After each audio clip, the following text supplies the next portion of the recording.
السلام عليكم ورحمة الله وبركاته. بسم الله الرحمن الرحيم. الحمد لله والصلاة والسلام على رسول الله وعلى آله وعلى صحابته وعلى من والاه وعلى من تبعهم بإحسان إلى يوم نلقاه. أما بعد، أسأل الله الذي لا إله إلا هو أن يؤتي أنفسنا تقواها وأن يزكيها، هو خير من زكاها، هو وليها ومولاها. ربنا آتنا في الدنيا حسنة وفي الآخرة حسنة وقنا عذاب النار. أحبتي في الله، ابتدأنا في الليلة الماضية وفتحنا معكم كتاب الحج، وهو الذي درج عليه العلماء رحمهم الله. فالدروس الفقهية تنبني على هذا الحديث، حديث جبريل. فأول كتاب من كتب الفقه هو كتاب الطهارة، ثم كتاب الصلاة، ثم كتاب الزكاة، ثم كتاب الصيام، ثم كتاب الحج، ثم الجهاد والبيوع، إلى آخر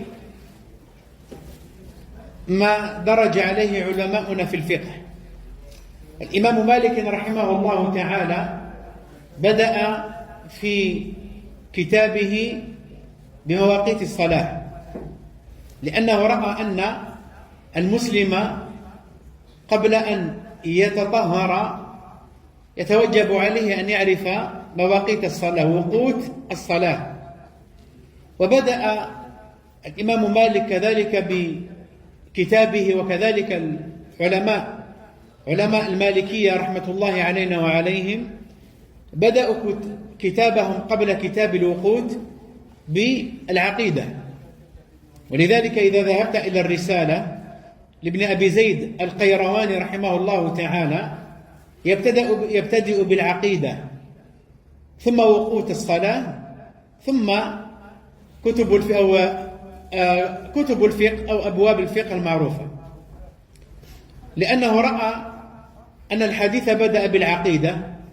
قال أن تشهد أن لا إله إلا الله وأن محمد رسول الله، فبدأ بالعقيدة رحمه الله تعالى. الحاصل، سواء بدأ الفقيه بكتاب الطهارة أو كتاب مواقيت الصلاة ووقوت الصلاة، الحاصل على طالب العلم أن يتعلم أمور دينه. On a commencé hier avec vous le livre de l'Hajj. Al-Fuqaha, qu'Allah leur fasse miséricorde, vous allez remarquer qu'ils vont commencer leur livre avec le premier livre dans la jurisprudence. Généralement, c'est le livre de la purification, puis as-salat, puis az-zakah, et puis as-siyam, le jeûne, après al-hajj, et ainsi de suite. Ils vont se baser sur cela, sur le hadith de Jibril alayhi salam. L'islam, an tashhada an la ilaha illallah wa anna muhammadan rasulullah wa iqamatu salah, wa iqami salah. Et d'autres savants, comme l'école de l'imam Malik rahimahullah ta'ala, il a vu qu'il commence par les horaires de prière. Parce qu'il a estimé, avant de prier, tu dois commencer à apprendre comment les horaires de prière, l'heure de l'entrée de la prière. Et après, il parle de tahara et ainsi de suite. Et aussi, les savants de l'école de l'imam Malik rahimahumullah ta'ala, ils ont commencé leur livre de fiqh avec l'aqida. Pourquoi? Parce que le hadith de Jibril commence par le tawhid, l'attestation de la foi, la première et la deuxième. Et c'est pour ça, dans le livre Risala d'Ibn Abi Zayd al-Qayrawani rahimahullah ta'ala, eh bien, il a commencé par l'aqida. Et après, il rentre avec l'heure de l'entrée de prière, et ainsi de suite. Zayd al-Mustaqni'. Le livre de Zayd al-Mustaqni', celui qu'il a écrit Shamsuddin Abu Naja, Moussa ibn Ahmed Al-Hajjawi rahimahullah ta'ala. ويقال له موسى الحجاوي أو الشيخ الحجاوي رحمه الله. وهو حنبلي. Et c'est un Hanbali de l'école de l'imam Ibn Hanbal rahmatullahi ala al-jami'. On a raconté que il a écrit ce livre Zad al-Mustaqni', c'est une base aussi dans l'école de l'imam Ahmed pour son fils. Donc à la base, ce livre il a été destiné pour les enfants. À l'époque, les enfants, il fut une époque où l'enfant, non seulement il va apprendre Al-Qur'an al-Karim, mais aussi il va apprendre la jurisprudence du début jusqu'à la fin. C'était ça les enfants de l'époque. Donc Cheikh Al-Hajjawi rahimahullah ta'ala, à la base il a écrit pour son fils, pour l'aider, et c'est un livre il est devenu très connu. Et d'ailleurs notre Cheikh Al-Uthaymin rahimahullah ta'ala, il a expliqué en 15 tomes. C'est un livre qu'on est en train d'étudier dans les facs. À ce propos aussi, Ibn Abi Zayd al-Qayrawani, celui qui a écrit Risala dans le fiqh de l'imam Malik rahimahullah. C'était une personne, d'ailleurs on l'appelait le petit Malik. Il maîtrisait l'école de l'imam Malik rahimahullah ta'ala, du début jusqu'à la fin. C'était un grand savant connu. Quand on dit le Qayrawani, c'est la ville de Qayrawan, elle se trouve où? En Tunisie. Ibn Abi Zayd al-Qayrawani, son professeur de Coran al-Karim, son professeur, donc il a appris le Coran al-Karim par cœur très jeune, qui veut dire enfant. À l'époque c'était moins de 9 ans, 8 ans, 5 ans, 6 ans, ils ont terminé le Coran. Donc quand il a terminé le Coran avec lui, c'est une personne qui maîtrisait déjà à l'époque la science. Son professeur de Coran, il lui a demandé de lui écrire une risala, un livre où il détaille toute la jurisprudence concernant l'école de l'imam Malik rahimahullah ta'ala. Il a écrit Al-Risala, ce livre qui s'appelle Al-Risala, la jurisprudence, le fiqh. Et Al-Risala, comme tu peux l'étudier en 1 an, tu peux l'étudier en 10 ans. On a mis 10 ans pour l'étudier avec notre chef. Il faut savoir, Al-Risala, quand il a écrit, Ibn Abi Zayd al-Qayrawani, il avait 15 ans. Donc c'était encore un enfant, un ghulam. Il a écrit. Pour montrer les enfants de l'époque et nos enfants dans cette époque qui ne savent même pas faire les ablutions. Quand tu vas regarder ou visionner la façon comment ton fils il fait les ablutions, tu vas voir que sa prière elle n'est pas valable s'il fait ce genre d'ablution. À l'époque, un enfant, non seulement il a maîtrisé le Coran, il maîtrise al-fiqh et al-hadith et tout ce qui a un lien avec notre religion. Et ce n'est pas forcément des grands savants, mais c'était ça, l'époque des enfants et notre époque maintenant, l'époque des réseaux sociaux, l'époque de TikTok, l'époque de Facebook et de Snapchat et d'autres réseaux sociaux. Donc il faut faire très attention. Les parents de l'époque, ils voulaient que leurs enfants, ils vont devenir des gens non seulement intelligents, mais très intelligents. Je ne vais pas généraliser, mais les parents de cette époque, ils veulent que leurs enfants, ils vont sortir bêtes, imbéciles,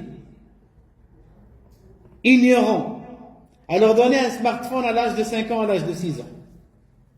Et c'est pas ça l'éducation. Et ce n'est pas cette façon qui va faire que ton enfant, il va intercéder pour toi. L'enfant qui va intercéder pour son père, c'est lui qui a appris le Coran, il a maîtrisé sa religion. Et c'est ça ce qu'il a dit le prophète alayhi salatu wassalam sur l'enfant pieux.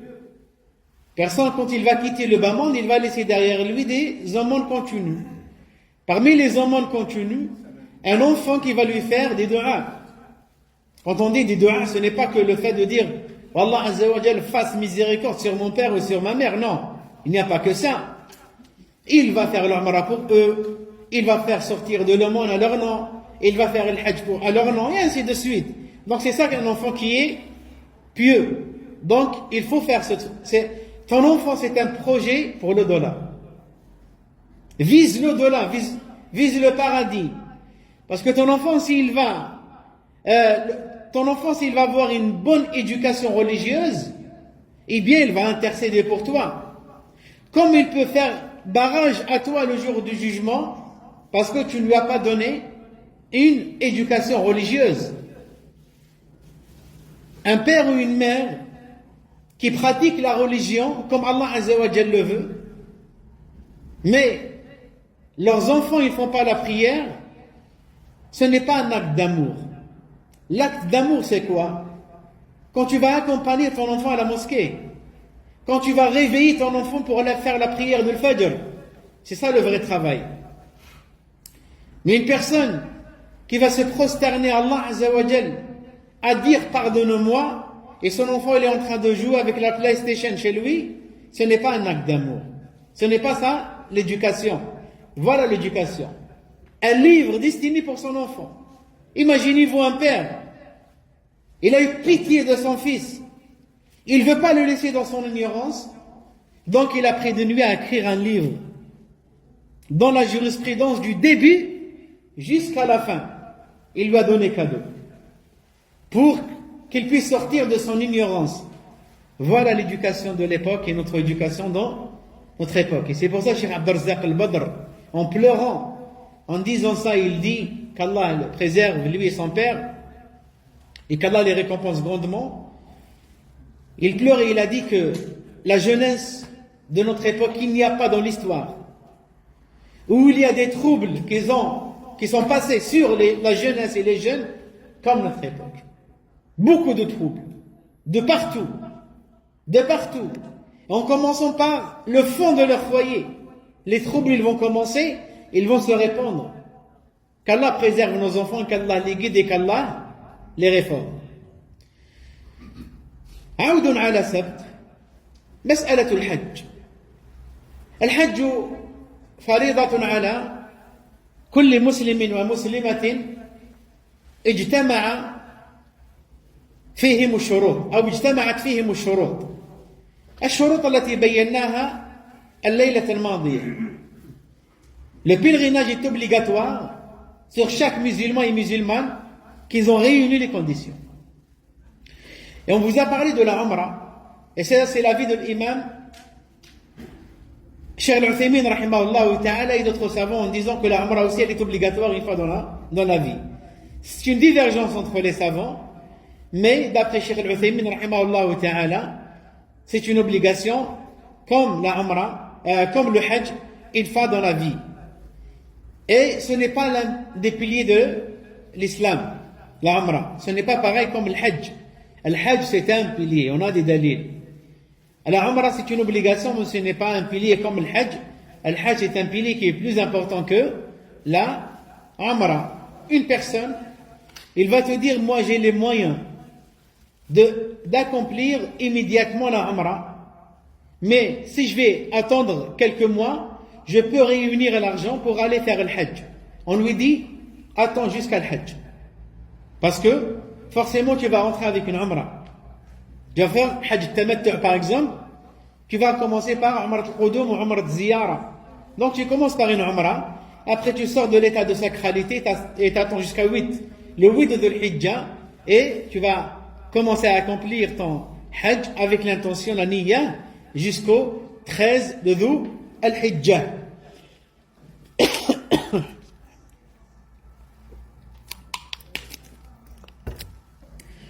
يقول المصنف رحمه الله في العمر مرة قال أي واجبان مرة في العمر لأن الله أطلق فقال الله تعالى ولله على الناس حج البيت وفي رواية حج البيت لمن استطاع إليه سبيلا. ولقول النبي عليه الصلاة والسلام حين سئل عن الحج أفي كل عام قال الحج مرة فما زاد فهو تطوع إلا لسبب كالنذر فمن نذر أن يحج وجب عليه أن يحج لقول النبي صلى الله عليه وسلم من نذر أن يطيع الله فليطعه. Donc ici, d'après l'école de l'imam Ahmed, et c'est ça la vue le plus fort pour Cheikh Al-Uthaymin rahimahullah et d'autres savants, une fois dans la vie à accomplir la Umrah. Donc une fois dans la vie à accomplir la Umrah. Et pour cela on a des dalils, on a des preuves. Allah Azza wa Jalla a dit وَلِلَّهِ عَلَى النَّاسِ حِجُّ الْبَيْتِ مَنِ اسْتَطَاعَ إِلَيْهِ سَبِيلًا. Ça c'est la preuve des savants et les arguments de ces savants. Et aussi, Allah, le prophète alayhi salatu wassalam, on lui a posé la question. Quand il a été questionné sur le Hajj, est-ce qu'on le fait chaque année? Le prophète il a dit marra. Et ce que tu rajoutes, c'est surrogatoire. Donc le Hajj c'est obligatoire une fois dans la vie. Comme la Umrah une fois dans la vie.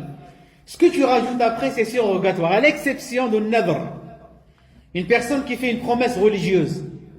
Il dit, oh Allah Azza wa Jal, je te promets, si tu m'as facilité telle chose, je vais faire le Hajj. Et on ne recommande pas aux musulmans de faire ce genre de promesse. Ce n'est pas bon de faire ce genre de promesse qu'on appelle un nadr. Celui qui fait une nadr, il doit obligatoirement tenir à sa parole. Et c'est une obligation pour lui, même s'il a fait le Hajj avant. Donc, pour lui, le Hajj il devient obligatoire sur lui une deuxième fois. Parce qu'il a fait cette promesse.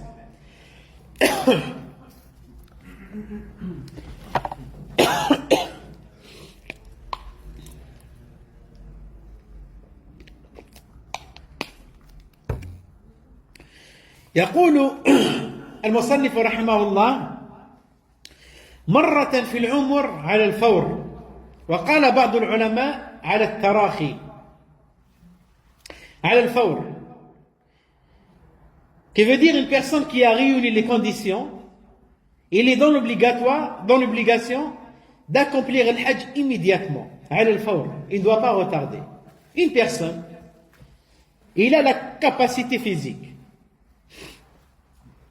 il a la capacité financière, et peut-être c'est un millionnaire, et peut-être il a réuni avec cela, c'est une personne sportive.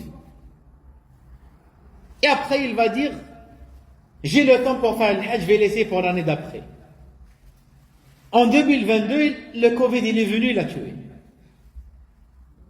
En 2022, le Covid il n'a pas choisi une personne forte ou faible. Il a pris même des sportifs. Il a pris même des millionnaires. C'est pour ça qu'il ne faut pas retarder. Et généralement nous, regardez la sagesse, les obligations. On n'a pas le droit de les retarder. Par exemple, le tawhid. Je suis en train de faire un cours maintenant. Après, une personne veut rentrer dans la religion. Une personne me fait un signe, me dire, il y a une personne qui veut embrasser l'islam maintenant. J'arrête tout de suite mon cours, et je vais y aller, et je vais le faire entrer tout de suite dans la religion. Je n'ai pas le droit de retarder. Tout de suite. Et généralement, c'est comme ça.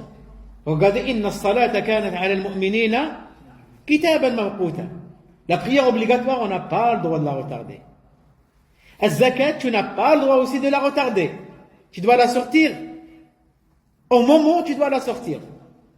Par exemple, une personne il a l'habitude de sortir la zakat pour le mois de Muharram. Il la sort pour le mois de Muharram. Il n'a pas le droit de la sortir pour le mois de Safar, sauf s'il est excusé.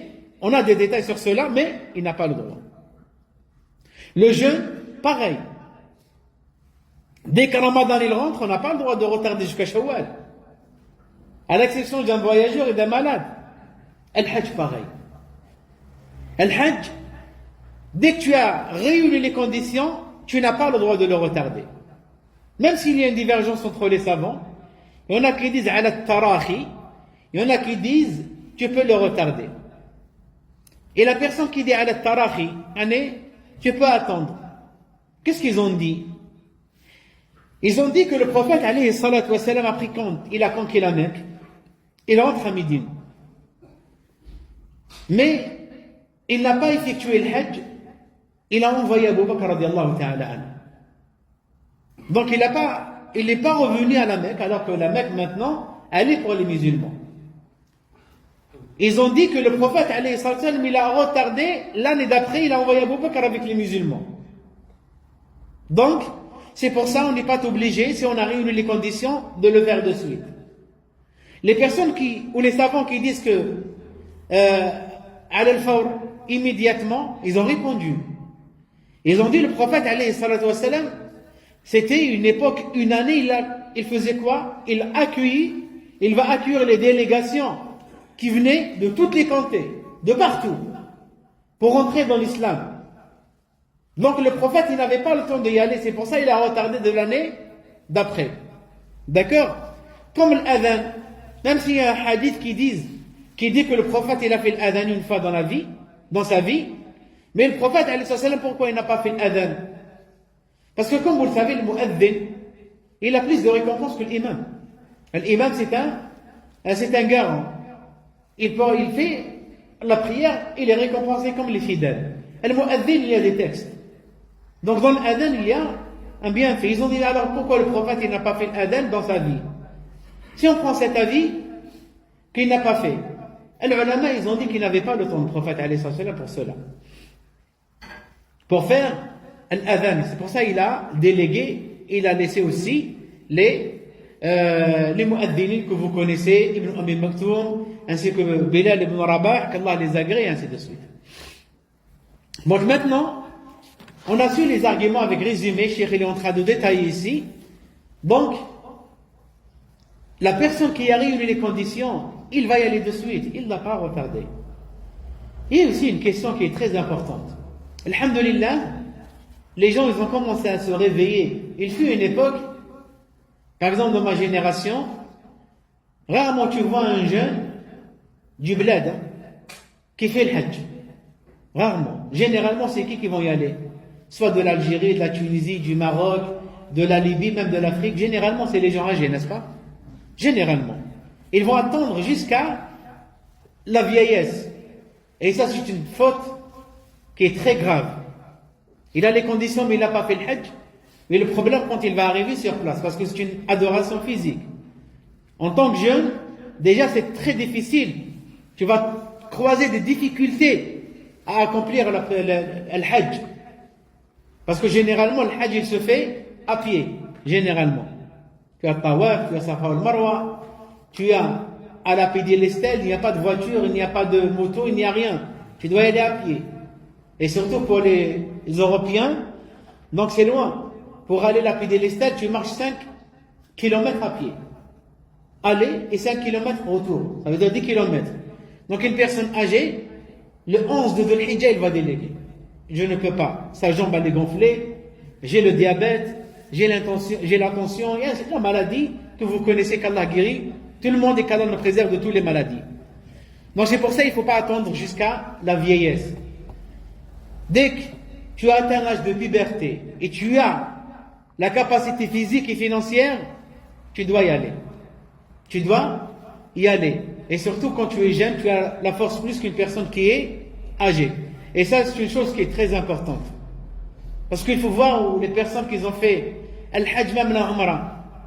Tu vois une personne, beaucoup de gens âgés, ils sont perdus. Tu peux croiser, moi une fois j'ai croisé une personne âgée, il n'a pas mangé pendant 3 jours. Et là, il tournait pour chercher où il était à Mina. Mina, c'est une ville, une grande ville. Dès que tu sors de la tente, si tu ne connais pas un endroit, nous, avec les moyens qu'on a maintenant, on va faire la localisation pour qu'on puisse revenir. C'est très dur pour connaître où tu as été. Alors là, une personne âgée. On trouve des gens qui sont en train de tourner pendant ils sont très très loin de leur tente. Et c'est pour ça qu'on recommande aux personnes jeunes d'y aller faire le Hajj quand ils sont jeunes. Aussi, une deuxième recommandation, je recommande fortement à mes frères, de ne pas laisser leurs parents y aller tout seuls. Une personne qui va lâcher sa mère ou son père à l'âge de 70 ans et aux 80 ans, on a croisé des gens comme ça, très, très âgés. Ils vont les envoyer dans un endroit où il fait 50 degrés. Et lui, il est en train de vivre ici en France, normal, tranquillement. Personne ne va assister ton père.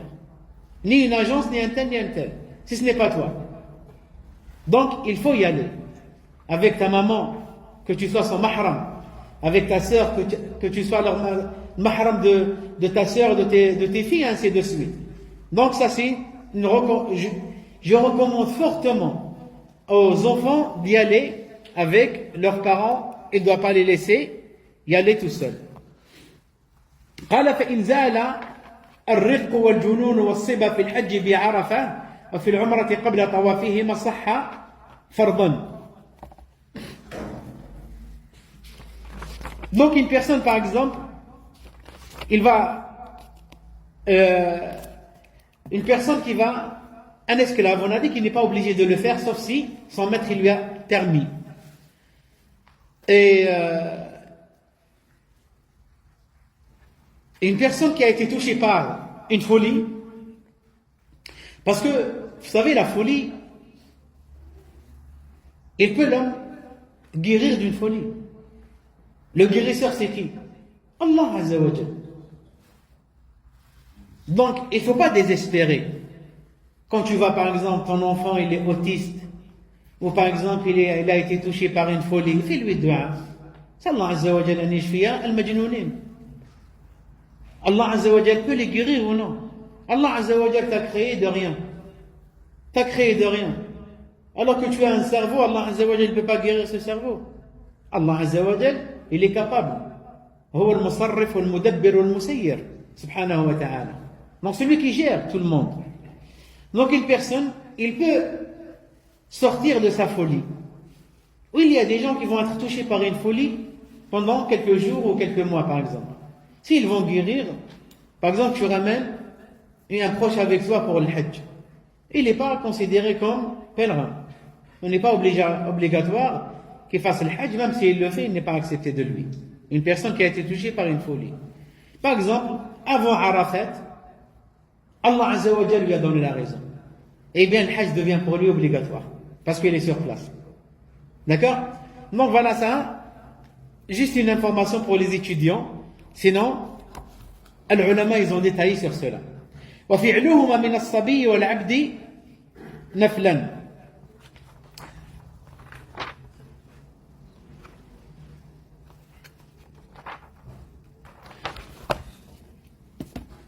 Un enfant, s'il va faire la Umrah ou le Hajj, est-ce que c'est accepté de leur part ou non?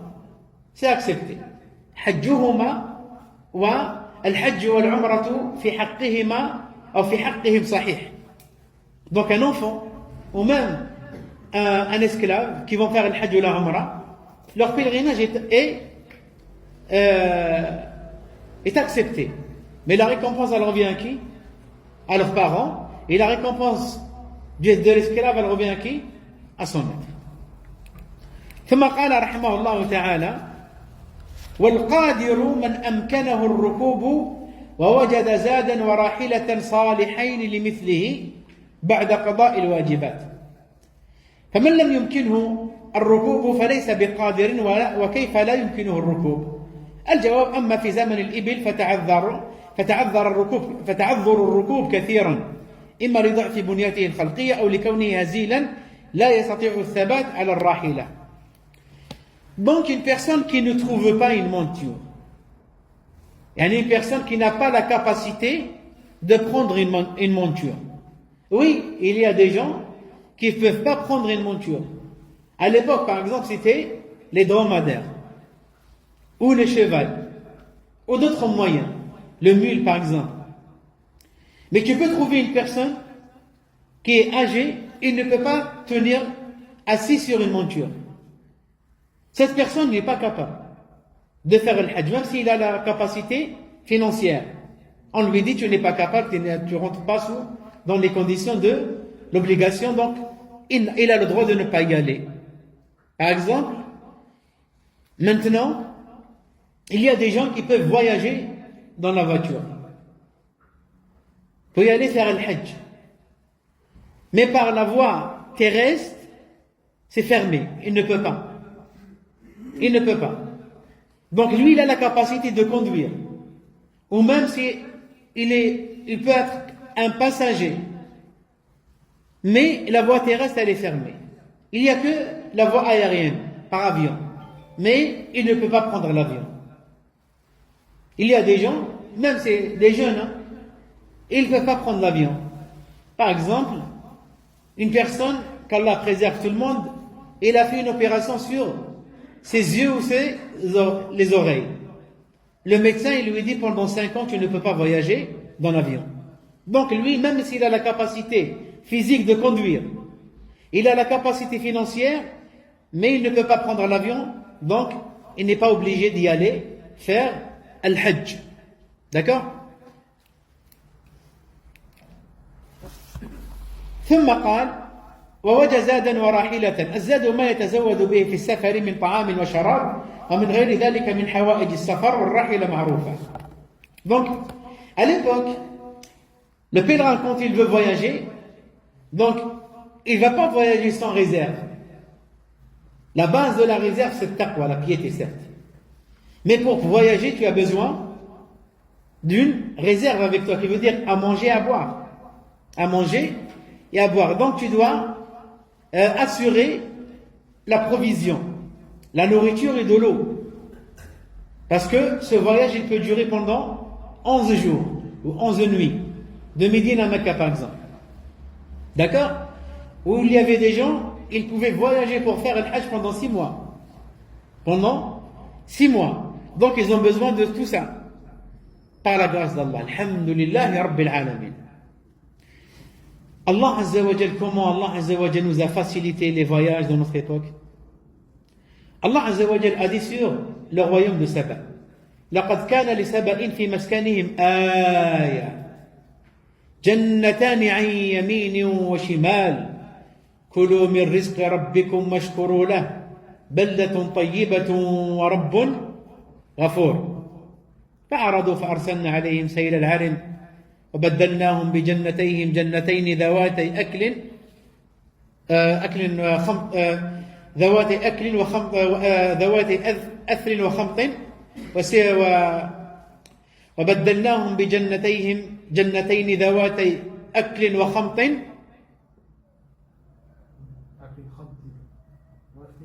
وأثل وشيء من سدر قال أحسنت. Après Allah Azza wa Jal, qu'est-ce qu'il a dit? فأعرضوا فأرسلنا عليهم سيل العرم وبدلناهم بجنتيهم جنتين ذواتي أكل وخمط فأعرضوا ماذا قالوا؟ ربنا باعد بين أسفارنا فظلموا أنفسهم فجعلناهم أحاديث ومزقناهم كل ممزق إن في ذلك لآيات لكل صبار شكور. Allah Azza wa Jal leur a donné des bienfaits, beaucoup de bienfaits. À l'époque, regardez, pour vous dire, nous, comment on est en train de vivre maintenant. Des jardins, et des fruits, des légumes, sans faire d'efforts, Allah Azza wa Jal leur a donné. Il a dit que Saba, c'était un signe pour les autres gens, et un signe pour l'existence d'Allah. فأعرضوا فقالوا ربنا باعد بين أسفارنا. Ils ont dit qu'à l'époque, ces voyageurs, quand ils voyageaient, ils ne prenaient pas avec eux la provision. Alors qu'à l'époque, c'était obligatoire. Pour voyager, tu dois prendre la nourriture et de quoi boire. Mais eux, les gens de Saba, ils n'avaient pas besoin de ça. Tellement les villes ils étaient très proches, ils vont y aller ce qu'on appelle, nous, dans notre époque, des hôtels. Ils trouvent tout. فأعرضوا فقالوا ربنا باعد بين أسفارنا. سبحان الله. Yani, ils ont été ingrats envers Allah Azza wa Jal, et même ils ont demandé à Allah Azza wa Jal carrément dans le sens de leur enlever ce bienfait. Subhanallah. Revenons-nous à notre époque. Une personne, quand il va sortir de chez lui pour voyager, il a besoin de prendre avec lui une valise, et dedans, il n'y a pas de la nourriture. Dedans, il y a ses vêtements seulement.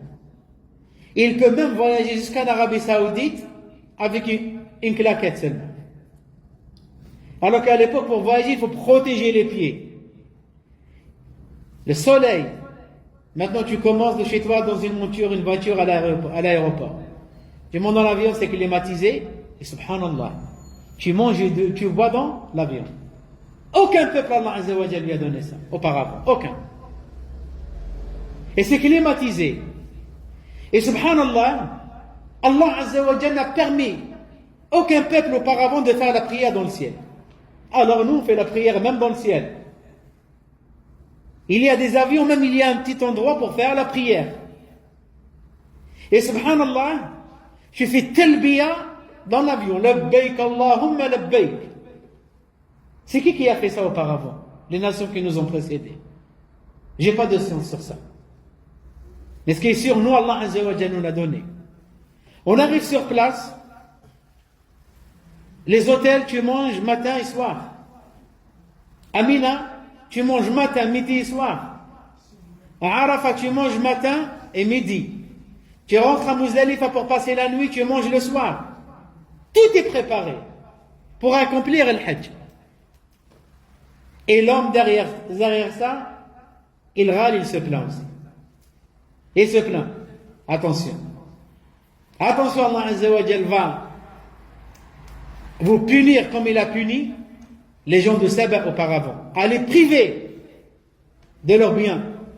Alhamdulillah, Allah Azza wa Jalla nous a donné tous ces biens par la grâce d'Allah Azza wa Jalla. Donc on doit méditer sur cela.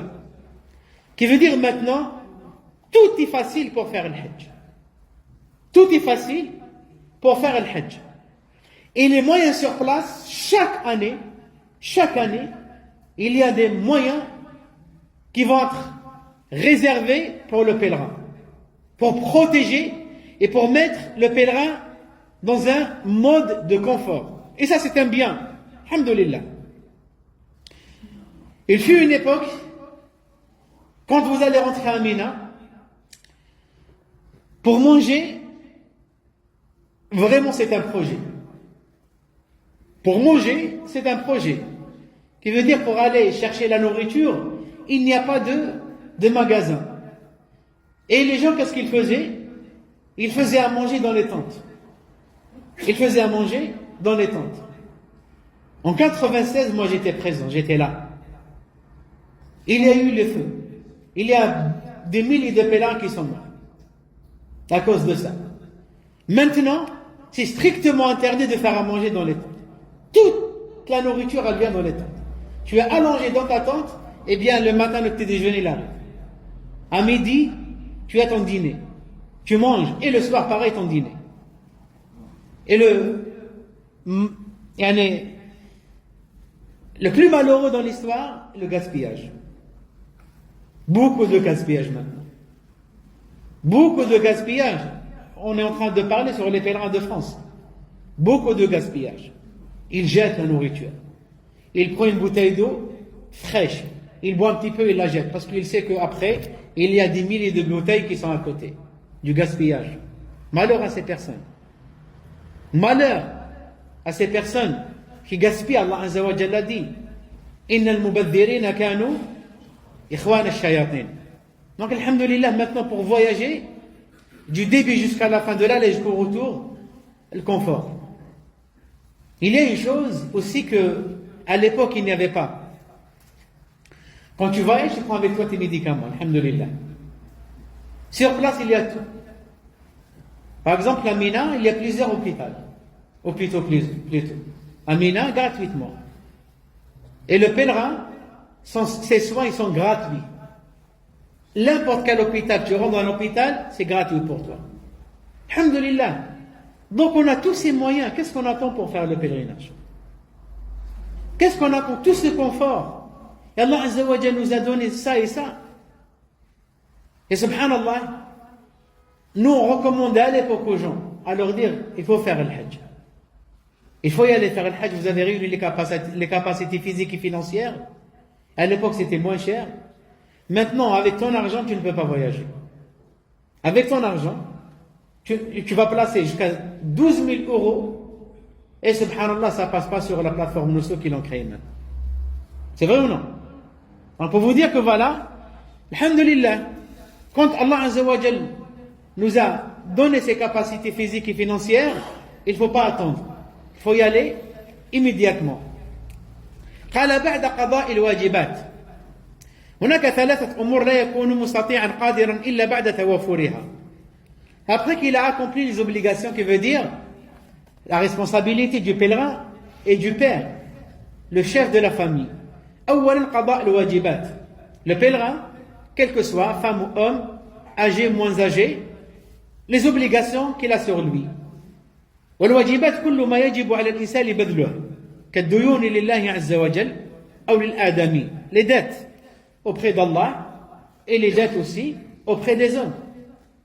Si tu as des dettes, tu ne peux pas faire le hajj. Efface tes dettes. Efface tes dettes. Maintenant, la question. Cheikh Al-Uthaymin il a répondu, et plus tard, on va exposer cette question. On lui a posé la question. Une personne, elle a des dettes, et il a de l'argent pour faire le hajj.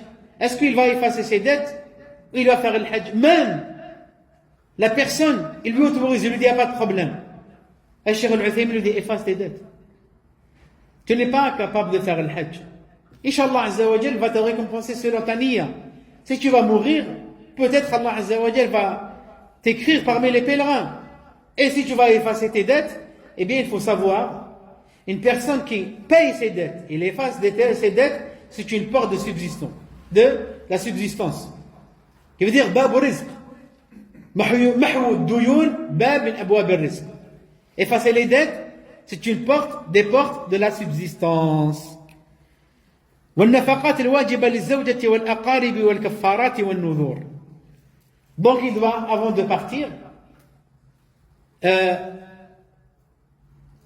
papa ou un père a laissé pour son épouse, s'il a des enfants pour ses enfants, ce n'est pas qu'il a une épouse seulement, elle n'a pas d'enfants, il ne va rien lui laisser. Non.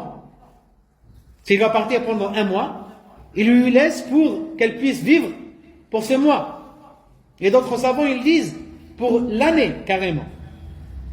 Pour les enfants. Et si tu as une expiation à faire, fais-la avant de partir.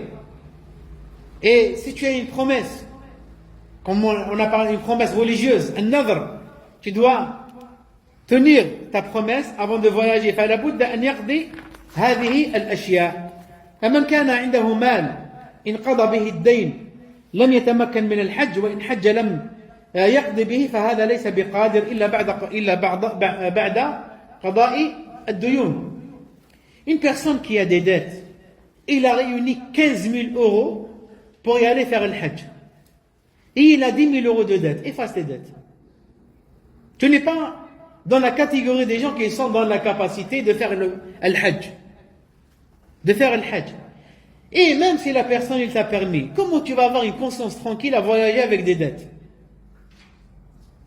Les dettes, le prophète alayhi sallam qala Allahumma inni a'udhu bika min ad-dayn. Le prophète il a cherché protection près d'Allah Azza wa Jal. De quoi? Des dettes. Ad-dayn yaqharu ar-rijal. Ad-dayn va humilier l'homme. Va humilier l'homme.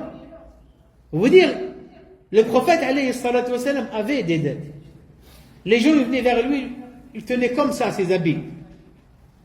Quand est-ce que tu vas nous rendre nos dettes? Ça c'est le prophète.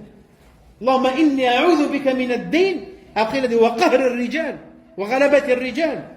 D'accord? Donc, une personne qui a des dettes, efface tes dettes. Et sois patient. Et demande à Allah Azza wa Jal qui te facilite à prolonger ton existence et faire le hajj tranquillement, incha'Allah ta'ala. وإذا كان الإنسان دين فلا حج عليه. فإن قال قائل لو أن صاحب الدين أذن له أن يحج فهل يكون قادرا فالجواب لا. Voilà. Le cheikh on lui a posé la question, on lui a dit si par exemple la personne qu'il doit lui rendre son argent, il lui dit que je t'autorise, va faire ton hajj, il n'y a aucun problème. Le cheikh il dit non, il n'est pas entré encore dans la capacité, il doit effacer ses dettes. قال والنفقات الشرعية التي يقرها الشرع ويبيحها كالنفقة له ولعياله على وجه لا إسراف فيه. إذا كان عنده 10,000 ريال إن حج بها نقصت النفقة وإن أنفق تعذر الحج فليحج. الجواب لا يحج. Donc aussi les dépenses. Donc une personne par exemple الحج c'est 10 000 euros. Il n'a que 10 000 euros. Mais quand il va voyager, il ne va pas laisser à quoi? Pour dépenser déjà pour sa propre personne et pour ses proches. Qui sont par exemple l'obligation, tes parents, ton épouse, tes enfants. Donc on te dit ne fais pas le hajj. Même si le hajj il coûte 10 000 euros. Il ne fait pas comme il faisait à l'époque.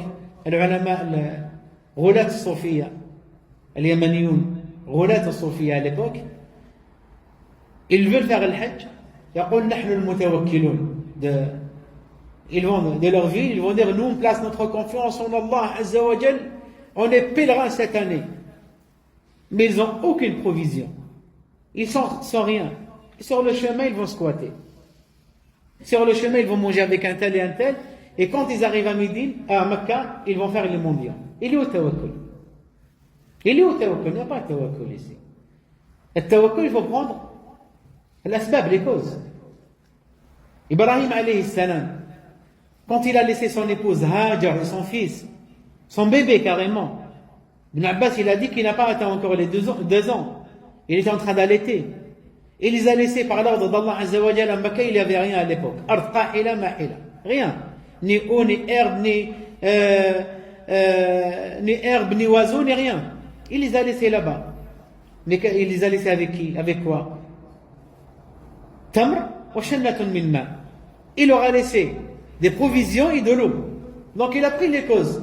Il n'a pas dit Ibrahim alayhi salam, je suis l'ami intime d'Allah, le prophète d'Allah, le père des messagers et des prophètes, donc je vais placer ma confiance en Allah Azza wa Jal et je vais les laisser. Certes, oui, Allah Azza wa Jal va les prendre en charge. Mais nous, notre religion, elle nous a recommandé de faire quoi? De prendre des causes. Ce n'est pas toi, tu dis je suis al-mutawakkil, tu arrives à Mecca, tu fais le mendiant. D'accord? Ça, ce n'est pas al-tawakkul ala Allah. Hajar, oui. Hajar, quand elle a dit à Ibrahim, tu vas nous laisser pour qui dans cet endroit? Il n'y a rien. Elle lui a posé la question 3 fois, il ne lui a même pas répondu. À la fin, il lui a dit, Allahu amaraka bihada, qala na'am, qalat idha la yudhi'una Allah. Regarde le tawakkul. Allah t'a ordonné de nous laisser ici. Il lui a dit oui. Il lui a dit va, car Allah Azza wa Jal ne va pas nous abandonner. Effectivement, Allah Azza wa Jal les a pas abandonnés. Vous connaissez l'histoire de Hajar. Donc ça, c'est tawakkul à Allah Azza wa Jal. Voilà la foi. Voilà le cœur des croyants. Mais ce n'est pas une personne qui va faire. Il dit que je suis mutawakkil. Après, à la fin, il va arriver à Mecca, il fait les mendiants. Et sur le chemin, il va manger avec un tel et boire avec un tel et ainsi de suite. قال النفقات الشرعية, les dépenses religieuses où Allah Azza wa Jalla a légiféré. والحوائج الأصلية, et ce que tu as besoin. Par exemple, une personne, il a acheté une maison mais elle est vide. Il n'y a rien dedans. On lui dit remplis ta maison. Ce que tu as besoin. Pour que tu puisses par exemple faire à manger. Ou d'autres choses. Et après, tu vois s'il y a plus d'argent, tu peux faire al-hajj avec ça. Inch'Allah ta'ala. Pour vous montrer, regardez notre religion. Elle est très vaste. C'est l'homme qui rend les choses difficiles. C'est l'homme qui rend les choses difficiles. Efface tes dettes. Vois ce qu'il y a. Toi, qu'est-ce que tu as comme obligation? Vois qu'est-ce que tu as comme besoin. Si tu as accompli tout cela, là tu peux faire al-hajj bidnillahi ta'ala. Wa in a'jazahu kibar aw marad la yurja bur'uhu lazimahu an yuqima man yahujju wa ya'tamiru anhu. مع توفر المال لديه فهو قادر بماله غير قادر ببدنه ولهذا قال أعجزه كبر ولم يقل أعجزه فقر فهو رجل غني لكن لا يستطيع أن يحج بنفسه لأنه كبير أو مريض لا يرجى برؤه فإنه يلزمه أن يقيم من يحج أو من يحج ويعتمر عنه أن يقيم من يحج ويعتمر عنه. Et si une personne il a été touché par une vieillesse, il est encore en vie. Parce que comme vous le savez, déléguer, ce qu'on appelle hajj al-badal, déléguer une personne, soit un proche ou un étranger pour faire le hajj, généralement les gens ils pensent que sur un mort seulement, ou sur les morts musulmans bien sûr. Là, une personne qui a été atteinte d'une vieillesse, il a le droit de déléguer. Donc il a la capacité financière, mais il n'a pas la capacité physique. Il a été atteint par une vieillesse, il ne peut pas bouger. Il ne peut pas voyager, ni prendre de l'avion, ni la voiture, ni le bateau, ni le train. On lui dit à cette personne, il peut déléguer. On a des dalils sur cela. On a des dalils pour cela. Donc on a dit, il n'a pas la capacité physique, mais il a la capacité financière, ce qu'on appelle hajj al-badal. وقال أو مرض لا يرجى برؤه فهم منه فهم منه أنه لو كان يرجى برؤه فإنه لا يلزمه أن يقيم من يحج عنه ولا يلزمه أن يحج بنفسه لأنه يعجزه لكن يجوز أن يؤخر الحج هنا فتسقط عنه الفورية لعجزه ويلزمه أن يحج عن نفسه إذا برئ. Une personne aussi qui a une maladie chronique, qui veut dire il n'a pas d'espoir qui va guérir. Une personne, il n'a pas l'espoir qui va guérir. Il ne pourra pas voyager, il est malade. Même s'il est jeune. Mais il ne peut pas voyager, on lui dit, tu peux déléguer dans ce cas. Mais une personne qu'on a dit, yurja, on a espoir qui va guérir plus tard. Par exemple, une personne, sa maladie, elle a duré avec lui, il a la capacité financière, mais il n'a pas la capacité physique. Et les médecins, ils vont lui dire, tu peux guérir par la grâce d'Allah Azza wa Jal d'ici, par exemple, 2 ans, 3 ans. On lui dit, il ne va pas déléguer. Il n'a pas le droit, il attend. Jusqu'à qu'il va guérir, et là, il a le droit de retarder. Il a le droit de retarder. Pareil. Et cette question, elle revient souvent pour le jeûne. Il y a des gens, ils pensent que s'ils sont malades, ils vont sortir une fidya, ils vont nourrir, mais ils ne vont pas rattraper plus tard. On leur dit non. Si par exemple le médecin il t'a dit de ne pas jeûner ce mois-ci parce que tu es malade, mais l'année prochaine si tu es guéri, rattrape tout le mois, tu es obligé. Rattrape tout le mois. On est en train de parler sur la personne qui nourrit, il a une maladie chronique, qui veut dire elle est avec lui à vie. Comme par exemple qu'Allah préserve tout le monde, une personne qui a les maladies des reins. Il a besoin de faire le dialyse, il a besoin de boire de l'eau à chaque instant, à chaque moment. On lui dit, toi, tu jeûnes pas, tu n'es pas obligé de jeûner, ce n'est pas tu es obligé de jeûner. Celui qui t'a obligé de jeûner, t'a dit haram, c'est interdit pour toi de jeûner. Donc ne jeûne pas, après tu vas donner à manger, pareil pour une personne qui est atteinte par la vieillesse. Comme Anas ibn Malik, Allah l'a agréé, le compagnon, il a vieilli, il ne pouvait pas jeûner. Il ne pouvait pas jeûner, donc il mangeait le mois de Ramadan. Après le mois de Ramadan, il va réunir chez lui 30 pauvres, il va leur donner à manger.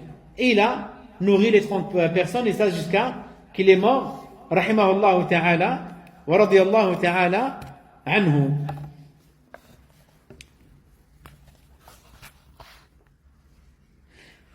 النائب, donc la personne que tu vas déléguer. ويشترط لهذا النائب الذي ناب عن غيره أن لا يكون عليه فرض أي فرض الحج. La personne qu'on a déléguée, il doit obligatoirement accomplir le hajj après, il pourra faire le hajj pour d'autres personnes. Donc tu peux déléguer. Par exemple, tu veux faire le hajj sur tes parents, ou sur ton frère par exemple, qui sont morts ou sont atteints d'une vieillesse ou une maladie chronique, ou qu'ils ne peuvent pas jeûner. Quand on dit une maladie chronique, barakallah fikum, ce n'est pas un diabétique. D'accord, on est en train de parler sur un handicapé qui ne peut pas voyager, ni au bled, ni partout. Il ne bouge pas de chez lui. Ça, une personne là, il n'est pas capable. Il a la capacité financière, mais il n'est pas capable physiquement. Là, on peut faire le hajj sur lui.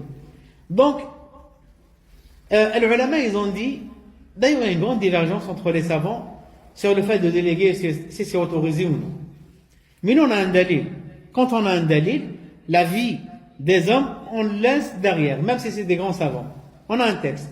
Et c'est pour ça que le prophète, alayhi salatu wassalam, سمع رجلا يلبي يقول لبيك عن شبرمة فقال له النبي عليه الصلاة والسلام أحججت عن نفسك قال لا قال حج عن نفسك ثم حج عن شبرمة. Donc le prophète, pendant le hajj, il a entendu une personne prononcer la niya, à dire oh Allah, un pèlerinage pour Shubroma. Le prophète, il lui a dit c'est qui Shubroma? Il lui a dit mon frère qui est mort. Il lui a dit que tu as accompli le hajj toi? Il lui a dit non. Il lui a dit fais sur toi et l'année d'après tu fais pour ton frère. Donc tu dois commencer par toi et après tu fais pour ton frère ou ton proche. Maintenant, une personne faqir, il n'a pas la capacité financière, mais il a la capacité physique. Est-ce que tu peux le déléguer ou non? Aussi, c'est une divergence entre les savants. Il y en a qui disent yujzi. C'est autorisé de déléguer cette personne qui est pauvre, il ne pourra pas faire sur lui-même. Mais tu le payes le hajj. Et comme je vous ai dit, hajj al-badal, ce n'est pas un commerce. Hajj al-badal, quand tu vas déléguer une personne, tu lui payes quoi? Le voyage et la nécessité pour l'hôtel sur place, la nourriture est bon. Et c'est tout. Après, s'il revient, tu veux lui donner une prime ou une récompense, c'est à toi. Mais il n'a pas le droit de te dire, par exemple, donne-moi une paye. Il n'a pas le droit. Paye-moi. Ce n'est pas un commerce. Hajj al-badal, Umrat al-badal, ce n'est pas un commerce. C'est dans cette époque qu'ils l'ont rendu commerce. Mais ce n'est pas un commerce. Si le Hajj, par exemple, il va te revenir à 3 000 euros, tu lui donnes 3 000 euros. S'il te revient à 10 000 euros, tu lui donnes 10 000 euros. S'il te revient à 1 000 euros, tu lui donnes 1 000 euros. Après, si tu veux le récompenser, c'est à toi de voir. Mais il n'a pas le droit de poser des conditions.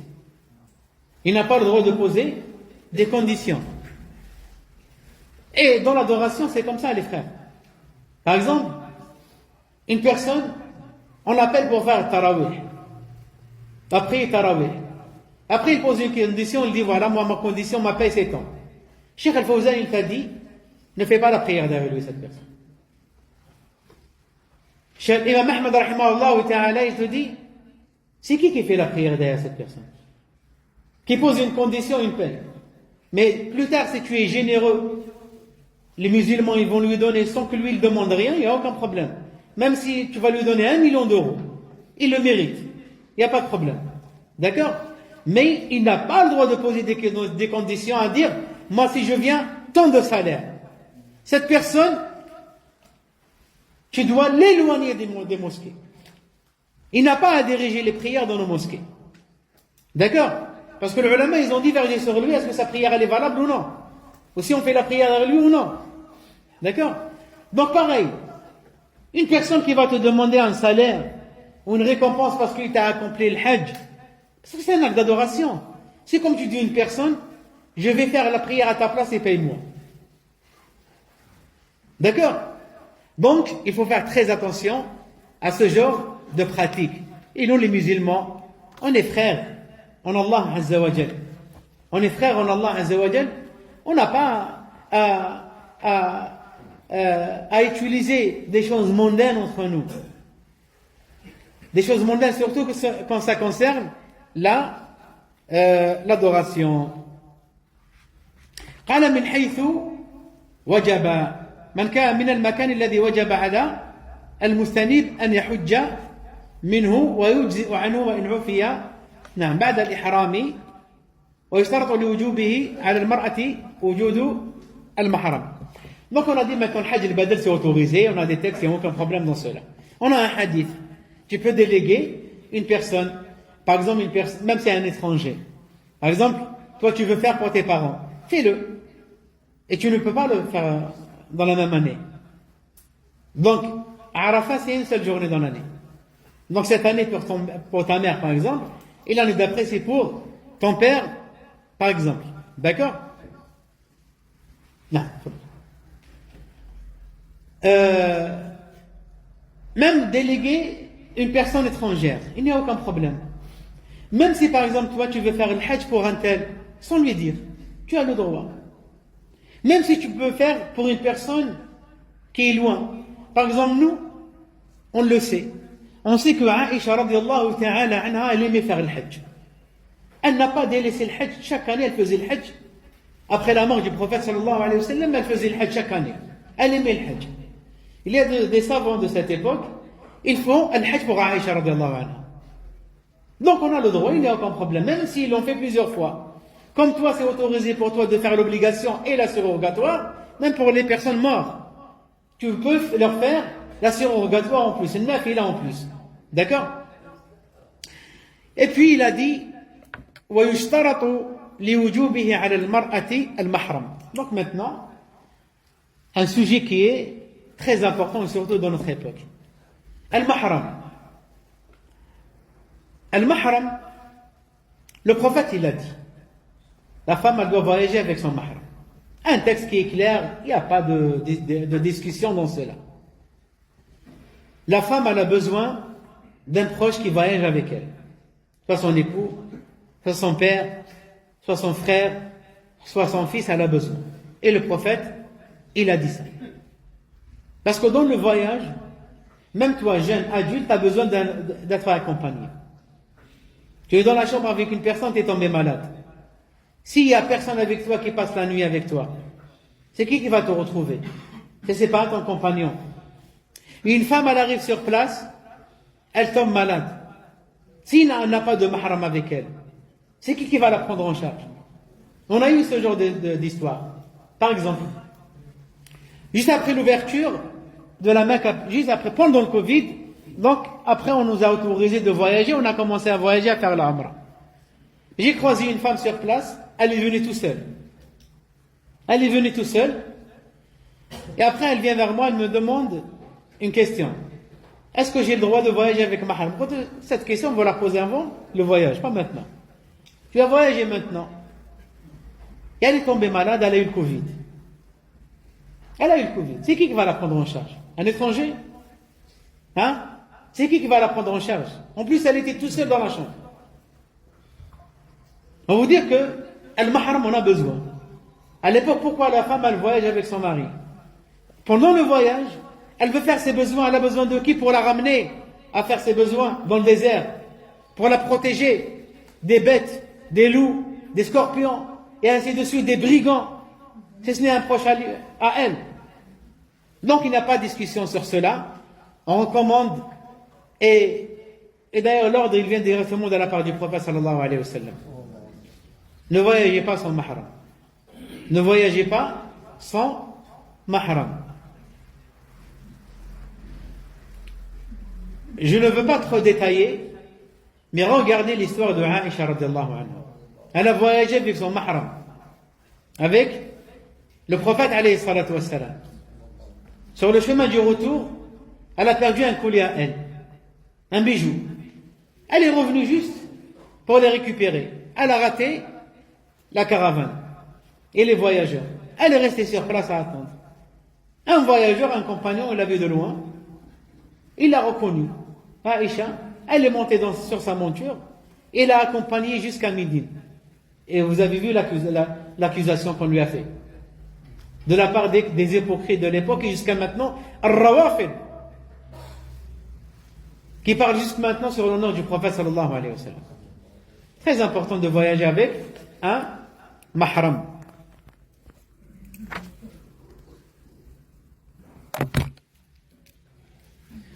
وهو زوجها أو من تحرم عليه على التأبيد بنسب أو سبب وهذا الكلام يكون إن شاء الله تعالى في الأسبوع القادم. Donc on va vous détailler c'est qui le mahram exactement. Comme il peut être un papa, comme il peut être aussi l'époux, comme il peut être l'enfant. Et on va voir l'enfant pubère ou non pubère, on va détailler. Comme il peut être le frère et comme il peut être aussi le beau-père. Comme on va voir, Inch'Allah ta'ala, la fille ou la femme, elle voyage avec son beau-père tout seul, il n'y a aucun problème. Pourquoi? parce que le beau-père, il devient comme son père. Hurma abadiya. Dès qu'elle va se marier avec son fils, elle lui interdit éternellement. Même si son fils demain il va mourir, même si son fils il va divorcer sa femme, elle est toujours sa belle-fille, c'est comme sa fille. C'est comme sa fille, il n'y a aucun problème. C'est ce qu'on va voir, Inch'Allah ta'ala, la semaine prochaine. Wallahu ta'ala a'lam. Wa salli wa sallim ala nabiyyina Muhammad wa ala alihi wa ala sahabati ajma'in. دخل الوقت